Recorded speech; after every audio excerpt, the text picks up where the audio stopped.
Hey guys, welcome back to Andrew Invests. A recent September poll showed that only 1% of under 30s would consider voting for the Tories at the next election. This is a uniquely UK phenomenon. Other studies have shown that British support for big government has massively increased within the last 6 or 7 years. So how did the Tories manage to lose the economic argument so badly and an entire generation to Labour? Well, today I want to go through how and why this has happened, and also why it's unique to the Tories and not other countries' conservative parties. Let's get right into the meat and bones of it: housing. The UK has had a shortfall in housing supply for decades now, and young people are renting at rates unheard of in previous generations. Meanwhile, every single voter age group said that they would be more likely to vote for the Tories were they to announce ambitious housing plans.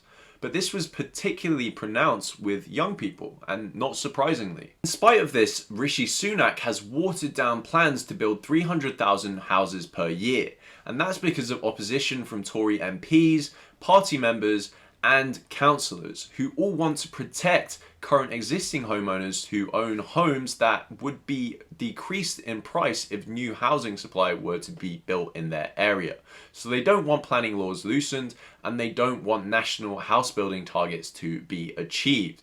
This is political short-termism at its worst. In contrast to this, in Canada, the leader of the Canadian Conservative Party, Pierre, has announced plans to build more high-density housing in commuter hubs around train stations and whatnot, in order to allow young people to be able to commute into cities to have high-paying jobs, whilst also being able to afford affordable housing. That's the kind of aspiration most young people want in the UK as well as Canada. And just listen to this speech that Pierre made and imagine if the Conservatives were to do something like it. Did you ever think about the injustice of living in a country where the people who build our homes can't afford to live in them? Who would have thunk it? But over the last 8 years, housing costs have doubled. We are going to have tens of thousands of middle-class people living in tents in Canada. This is a crisis like we've not seen before. The federal government doesn't control permitting, but it does control the purse strings. Here's what I will be telling the city leaders. When I'm Prime Minister, they will be required to permit 15% more home building per year, or I'm pulling their infrastructure grants. I will require every federally funded transit station be permitted for high-density apartments all around and even on top of the stations, like they do in Hong Kong, so our students and seniors don't even need to own a car. I'll sell off 6,000 federal buildings and thousands of acres of federal land. This speech caused support for the Canadian Conservative Party amongst young people to shoot up to levels not seen since the 90s. Meanwhile, you have Rishi Sunak saying, "What I heard consistently, particularly from our councillors and our members, was what they didn't want was a nationally imposed top-down set of targets imposed telling them what to do." The Canadian plan sounds awfully suspiciously like a nationally imposed top-down plan to build more houses for local authorities. Now, maybe Rishi should spend more time speaking to actual voters rather than his own party members.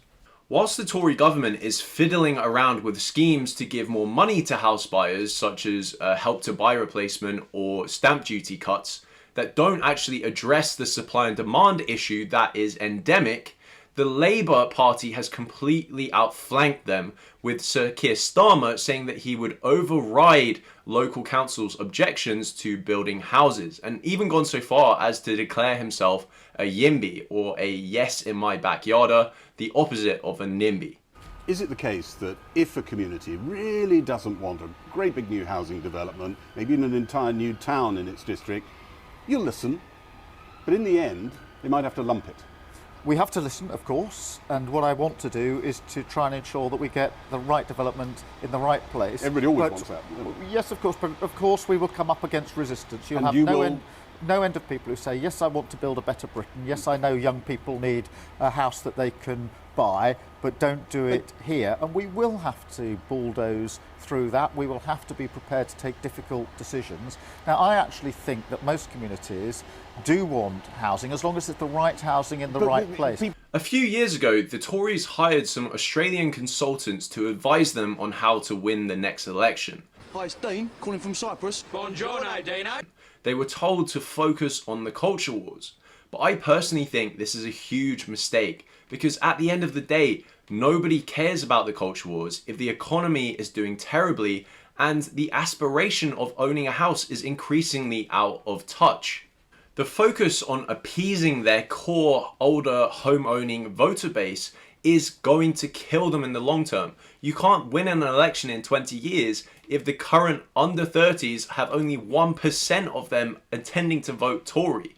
They're never going to forgive this party unless they build them houses that they can actually buy and aspire to live in. But that's just not going to happen under this current Tory government. The absolute failure of the Tory party on house building is also applicable to the economy. The UK's GDP per person is still significantly below where it was in 2007. That's 16 years ago. And this has led the voter base to understandably doubt the Tories' traditional competence when it comes to the economy and even the idea of the capitalist model itself, which is more worrying. Even amongst Conservative voters, support for the government to take a bigger role in the economy has increased. This has led the Conservative Party to shift to the left on a variety of issues. But when Labour is effectively New Labour again, why would you vote for the Conservatives as a swing voter when pretty much their only right-wing principle is to support existing homeowners and prevent their house prices from going down? There's literally no reason. One sign that the Conservatives have completely lost the argument when it comes to the economy are the recent tax rises that happened after COVID. The current tax burden in the UK is the highest it's been since World War II, 80 years ago. And the recent tax rises came in the form of tax band freezes. Fiscal drag has dragged tens of thousands of people into higher tax band rates. And you would expect this to be pretty unpopular with the public, but the reality is that they have actually increased their support for these tax rises and actually want more. As I'm sure you're all aware, the UK has been going through one of its biggest ever battles with inflation for decades. A couple of years ago, the Conservatives decided that they would get to grips with inflation by cutting spending, increasing taxation, and then before the 2024 election, they would be able to cut taxes and throw some red meat to their voters and hopefully manage to win. But it's looking increasingly unlikely that this is going to be possible because inflation is still really, really high. One of the main tools to combat inflation is increasing interest rates, and the UK has done so, increasing their rate to 5.25%, which is the highest in 20 years. But many people in the Bank of England and the media have taken the approach that the medicine is almost as bad as or worse than the disease itself, and thus decided to hold interest rates flat for the foreseeable future. At 5.25%, you might think that the current interest rate is really high, but the reality is that it's actually below the rate of inflation itself, which means if you put any cash into a cash savings account, you'll be making a negative real return, which really shows, in my opinion, that the interest rate is not yet high enough. The rate pauses themselves have also caused the pound to devalue against other currencies, which means that import costs have gone up and inflation is going to be driven upwards too. If that's not bad enough, there's many measures of pay and costs that are linked to inflation. Think of phone bills, student loans, or even pensions themselves. If costs are going up by inflation, then how can we limit inflation itself? It's really difficult. And also, as inflation has remained high for so long, inflation expectations are baked into people's minds, and it means that they're going to ask for bigger pay rises to counter that inflationary effect. And overall, this just means that the cycle of inflation will never go away or be really difficult to combat. With all of these inflationary pressures, it's impossible for the Tories to claim fiscal responsibility whilst also doing those planned tax cuts from a couple of years ago to win votes in 2024. So what is their plan going to be? At least the Liz Truss government from a few years ago tried something new, even if it did end up in disaster. But this current Tory administration is sleepwalking its way into an electoral self-deletion. So I realize this might be a bit of a controversial video. Please let me know your thoughts in the comments below. And if you did make it this far, please give me a like and subscribe, and I'll see you guys next time.